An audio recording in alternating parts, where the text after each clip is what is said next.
Hello दोस्तों, स्वागत है आपका आपके अपने चैनल मार्केट सपोर्ट में। दोस्तों, आज की इस वीडियो में हम बात करने वाले हैं ओवरऑल मार्केट के बारे में। आपने देखा कि आज भारतीय मार्केट की जो स्थिति थी वो कुछ ज़्यादा ही आपको ख़राब देखने को मिली। एंड इस तरीके की जो स्थिति आपको आज नज़र आई है, इसने डेफिनेटली इन्वेस्टर्स की हालत जो है उसे तो ख़राब कर ही दिया आज के लिए। और यहाँ से जो गिरावट का माहौल है, ये और कितना कंटिन्यू रहेगा, ये अपने आप में एक बड़ा सवाल देखने को मिल रहा है। आज की गिरावट के रीजंस तो हम डिस्कस करेंगे ही, लेकिन साथ में ये भी देखेंगे कि आगे मार्केट जो है यहाँ से और कितना आपको गिरता हुआ देखने को मिल सकता है। इस बात के जो चांसेस हैं वो कितने दिखाई दे रहे हैं, ठीक है। कंप्लीटली डिस्कशन आज की इस वीडियो में हम करेंगे। तो स्टार्ट करते हैं। मैं सबसे पहले आपको दिखाना चाहूँगा एक बार कि ओवरऑल मार्केट के आज के हालात किस तरीके के रहे। तो उसके लिए मैं आपको लाया हूँ मनी कंट्रोल पर। यहाँ से देखते हैं, ये देखो, सेंसेक्स लगभग 0.1% से ज़्यादा डाउन। निफ्टी 50 वही 0.90, मतलब वही भी 1% के आसपास। बैंक निफ्टी 1.5% की गिरावट। मिड कैप में लगभग लगभग 2% की गिरावट। तो ये स्थिति आपको जो है भारतीय मार्केट की देखने को मिली है, जो कि आप कह सकते हो कि कुछ ज़्यादा ही खराब है। थोड़ी बहुत नहीं, थोड़ी बहुत होती तो कोई दिक्कत नहीं होती, उसके लिए अलग से प्रॉपर एक वीडियो में बात भी नहीं करनी पड़ती। मार्केट की स्थिति ज़्यादा खराब। हाँ, ये भी था कि थोड़ा सा सुधार आपको ज़रूर देखने को मिल गया लास्ट में आते आते। अगर ये सुधार भी नहीं होता तो मार्केट जो है और ज़्यादा यहाँ से वीक आपको देखने को मिल सकता था, और ज़्यादा सिचुएशन जो है ख़राब होती हुई आपको नज़र आ सकती थी। तो ये भी आप जो है मान कर चलो। तो अब यहाँ से और कितना टूटेगा मार्केट, ये एक बहुत बड़ा सवाल बन गया है आज के समय पर। आज अगर हम देखें, टॉप गेनर्स में Laurus lab, Indian hotel, Torrent pharma and doctor Lal दिखाई दे रहा है। लेकिन टॉप लूजर्स देखो, इंडसइंड बैंक, कल इसके नतीजे आए, नतीजे अच्छे नहीं आए, जिनके चलते आपने देखा कि आज स्थिति जो है काफ़ी हद तक आपको बिगड़ती हुई देखने को मिली। काफ़ी बड़ी गिरावट जो है आपको यहाँ पर देखने को मिली। फिर हिंदुस्तान पेट्रो, डिक्सन टेक और बैंक एंड बंधन बैंक, ये बैंकों ने तो आज खैर माहौल ज़्यादा ही खराब किया और ओवरऑल मार्केट की स्थिति जो है बिगाड़ी है। बैंक इसमें अच्छा खासा रोल प्ले कर रहे हैं, ठीक है। लेकिन अब बात आती है कि आगे और क्या क्या रीज़न रहे, तो मैं आपके सामने कुछ और रीज़न भी रखता हूँ। लेकिन ऐसा नहीं है कि सिर्फ बैंक है। रिलायंस हैवी वेट अगर आप देखोगे, रिलायंस है, और एच बैंक भी डाउन। तो हालांकि एच बैंक में उतनी स्थिति खराब नहीं थी।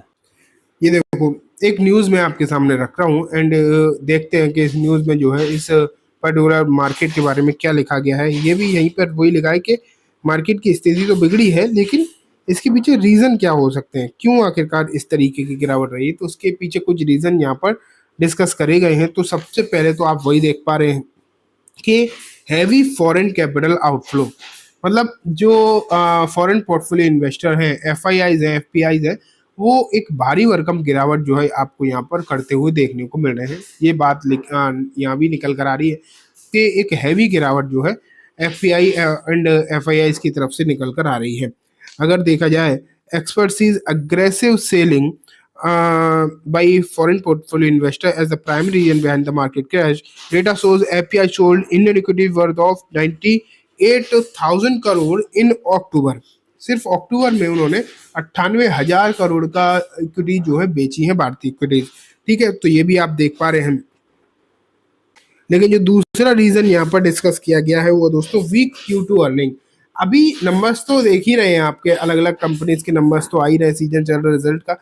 लेकिन ज़्यादातर अगर आप कंपनीज को देखोगे तो नंबर्स उनके वीक ही आ रहे हैं, अच्छे नहीं आ रहे। ये तो हमने देखा है। बहुत अच्छी अच्छी कंपनीज जो हैं जिनके नंबर आपको लगातार खराब होते हुए देखने को मिल रहे हैं। और इस तरीके के नंबर्स के साथ में कंपनीज आप कह नहीं सकते कि बहुत ज़्यादा तेज़ी दिखा पाएंगी, क्योंकि चाहे वो आईटी कंपनी हो या फिर बैंक हो। आज इंडसइंड बैंक टूटा, उसके पीछे जो प्राइमरी रीजन यही तो था कि नंबर्स बहुत ज़्यादा वीक थे।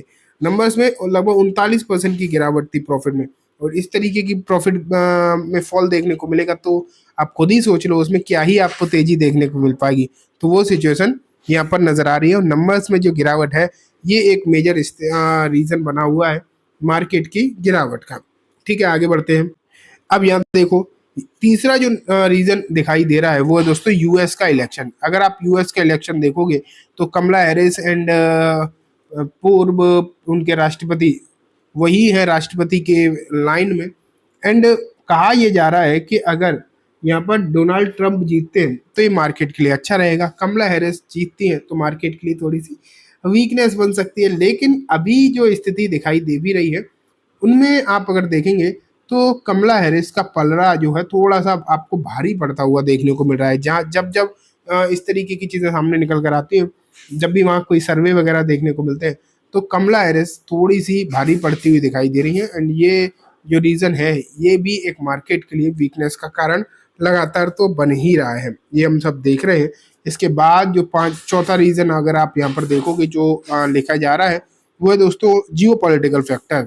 आज के समय पर जितने जियो पॉलिटिकल फैक्टर बिगड़े हुए हैं इतने तो शायद ही पहले कभी बिगड़े थे, क्योंकि अगर देखा जाए तो युद्ध की स्थिति में दुनिया भर के लगभग 5-7 देश तो दिखाई दे रहे हैं जो अभी युद्ध की स्थिति में दिखाई दे रहे हैं लगातार। एंड इस तरीके के माहौल में डेफिनेटली कहीं ना कहीं प्रॉब्लम तो आती ही है। जब कुछ देशों में तो पर्टिकुलरली अनसर्टेनिटी बनी हुई है। अब इसराइल में इतना बुरा हाल है, और इसराइल जो है आईटी का हब भी है यूएस के बाद।